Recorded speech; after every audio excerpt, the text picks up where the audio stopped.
Aunque la película y la serie de Snowpiercer nos ofrezcan dos distopías ultracapitalistas bastante parecidas, las formas de los personajes de enfrentarse a ellas son ligeramente distintas. Mientras que en la película la única alternativa posible es la destrucción del sistema capitalista, en la serie lo que se propone es continuar dentro de este sistema y modificarlo para que sea más justo con la clase obrera.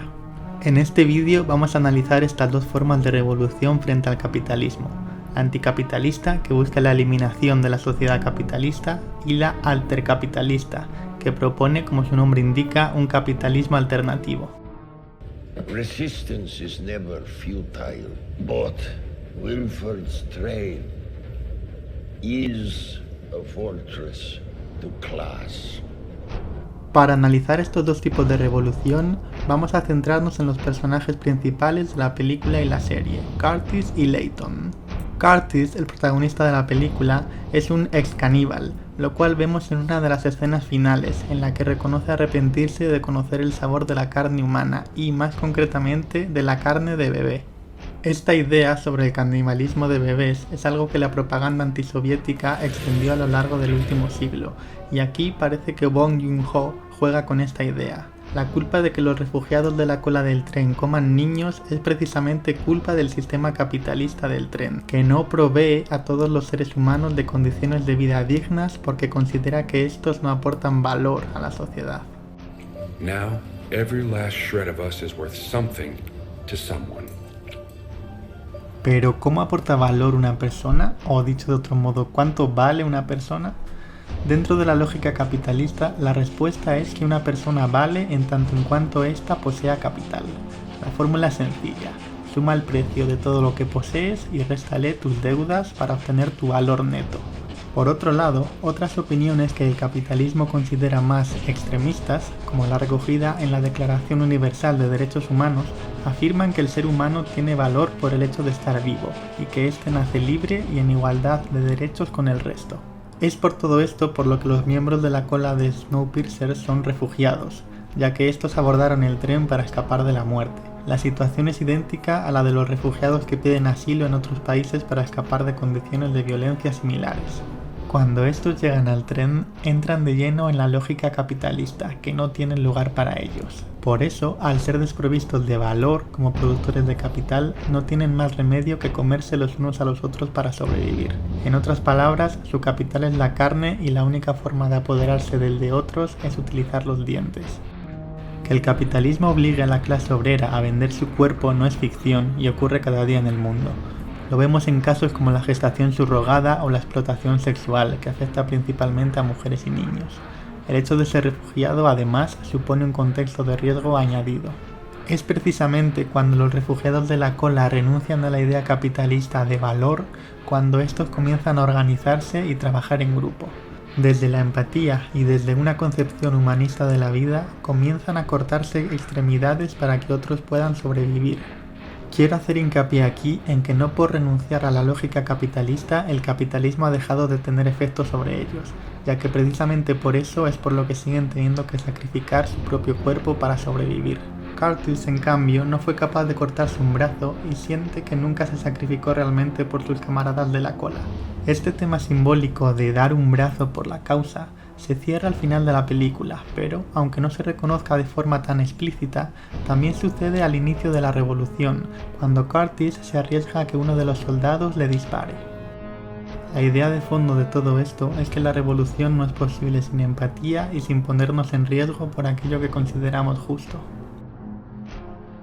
Por otro lado, en la serie este canibalismo capitalista siempre se asocia a la idea de los otros miembros de la cola y nunca a la de los protagonistas. Layton cuenta cómo en la cola tuvieron sectas caníbales hasta que los demás se organizaron y acabaron con ellas. Es decir, el canibalismo capitalista es los otros y acabar con él es tan fácil como matarlos a todos. Al contrario que en la película, no hay una introspección para eliminar la lógica capitalista de la propia vida, sino que este capitalismo es algo externo, que se refleja en otras personas, y además en la serie aparecen despersonalizadas. En ambos casos, el origen del canibalismo viene por las condiciones capitalistas del tren, pero el tratamiento que la película y la serie hacen de este tema es muy distinto. Otra diferencia entre ambas obras, esta más sutil, es que en la serie la condición de esclavos o prisioneros parece ser superior a la de refugiados. En la serie, los miembros de la cola realizan trabajo esclavo similar al que realizan prisioneros de cárceles privadas en países como Estados Unidos, Reino Unido o Australia. Aún así, la diferencia entre película y serie es sobre todo formal, ya que vemos como en ambos casos los habitantes de la cola sufren abusos similares. Tampoco hay gran diferencia aquí con la realidad, en la que a refugiados y migrantes se les trata no ya como criminales, sino como infrahumanos, indignos de compartir los mismos espacios que nosotros. I am a hat, you are a shoe. I belong on the head, you belong on the foot. En fin, después de todo esto, ¿cuáles son las respuestas de los personajes para acabar con las injusticias de este sistema? Estas son sus posiciones al principio de la película y de la serie. We control the engine, we control the world. Without that, we have nothing. We need help. We need alliances. La posición de Curtis, incluso al principio, es bastante más radical que la de Layton, aunque ambas entrarían dentro del altercapitalismo, ya que aspiran a cambiar las condiciones del sistema pero no a destruirlo. Tras conocer a Wilford, Curtis comprende que el tren, como analogía del capitalismo, es inherentemente cruel y solo se sostiene mediante la opresión de los más pobres. Es ahí cuando opta por la solución anticapitalista, la destrucción del sistema y la búsqueda de uno nuevo fuera de él. Esta solución anticapitalista está ahí porque el mundo de la película lo permite. En varias escenas, Namgoon cuenta cómo el hielo de fuera se está derritiendo y la vida en el exterior podría ser posible. En la serie, en cambio, ni siquiera se concibe la vida fuera del tren debido a las bajas temperaturas, lo cual descarta automáticamente cualquier posición anticapitalista, que equivaldría a condenar a muerte a los pocos humanos que quedan vivos dentro del tren.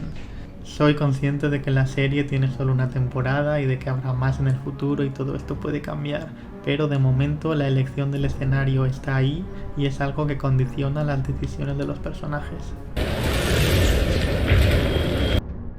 Otro momento que también torpedea las intenciones subversivas de la serie es cuando Layton decide rendirse porque va a ser padre. Antes de esto hay otras escenas que apuntan a su culpa, pero lo que detona su rendición es su escena con Sarah. Tell them yes. I surrender. Justo en este momento aparece en escena la heroína tecnofascista Melanie Cavill para salvar la narrativa. Ahora busca aliarse con los rebeldes porque los considera el mal menor frente a la más que probable dictadura militar de Nolan Gray y la familia Folger. I won't be in charge. You will. Melanie es un personaje interesante, ya que representa el capitalismo tecnológico en contraposición al capitalismo burgués de los Folger y los demás integrantes de primera clase. La serie parece que se esfuerza mucho en retratar a Melanie como alguien neutral, ajena a la guerra de clases que se vive en el tren. Ella es el pilar que sostiene todo el sistema, mientras que los Folger y compañía son la clase acomodada que disfruta del plusvalor que se produce en el tren. De hecho, Melanie aparece trabajando constantemente durante toda la serie y realizando varios puestos de trabajo que, sin duda alguna, son fundamentales para el mantenimiento del tren. El discurso de Melanie es el mismo que el de muchos CEOs y multimillonarios. Trabajó muy duro, se hizo a sí misma, comenzó de cero, etc. Aiden, I was born on a dirt farm in eastern Pennsylvania. But I came from nothing. I know a thing or two about class. En algunas ocasiones, estos discursos son totalmente falsos, y estos supuestos emprendedores atrevidos fundaron sus imperios a través de herencias familiares o inversiones de conocidos. Pero, ¿qué ocurre con casos como el de Melanie, en el que comprobamos de forma empírica, escena tras escena, lo mucho que trabaja? La respuesta es que es irrelevante. Hay que comprender y asumir que hay ricos que trabajan muchísimo, pero que a su vez la cantidad de trabajo que desempeñen no sirve como argumento para justificar las desigualdades que producen mediante sus acciones. Por ejemplo, un caso real, la situación de la niña que trabaja 72 horas a la semana por 88 céntimos de euro al día no va a cambiar en absoluto debido a la cantidad de trabajo que desempeña el dueño de la empresa que la emplea. Mientras que Curtis rechazaba hasta sus últimas consecuencias todo aquello que mantenía el sistema del tren en funcionamiento, Layton enseguida colabora con el mismo sistema que hasta hace poco les oprimía a él y a los demás integrantes de la cola. I don't know. Put them in lockup. The lockups are full, sir. Do something and keep order until I get back. Order. It's got a familiar ring to it, doesn't it? Layton, al igual que Melanie, también busca que el sistema capitalista del tren siga funcionando perfectamente. La gran diferencia entre ambos es que Layton quiere redistribuir los recursos del tren para que estos no queden en manos de unos pocos privilegiados. No puedo terminar el vídeo sin mencionar a Josie, un personaje un tanto desaprovechado en la serie y cuya posición como revolucionaria se acerca bastante más a la de Curtis. Al contrario que Layton, ella no se achanta ante las amenazas del capitalismo y mantiene su posición ideológica hasta sus últimas consecuencias, sin importar lo que implique para ella misma.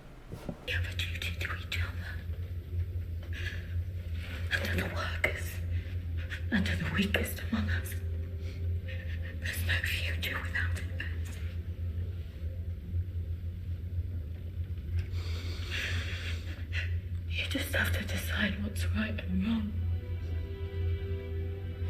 Doesn't matter what the consequences are for you. Soy consciente de que quizás sueno demasiado crítico contra el altercapitalismo y contra Layton, pero esto sobre todo por la trampa argumental que impide que los personajes puedan siquiera concebir una vida fuera de este sistema.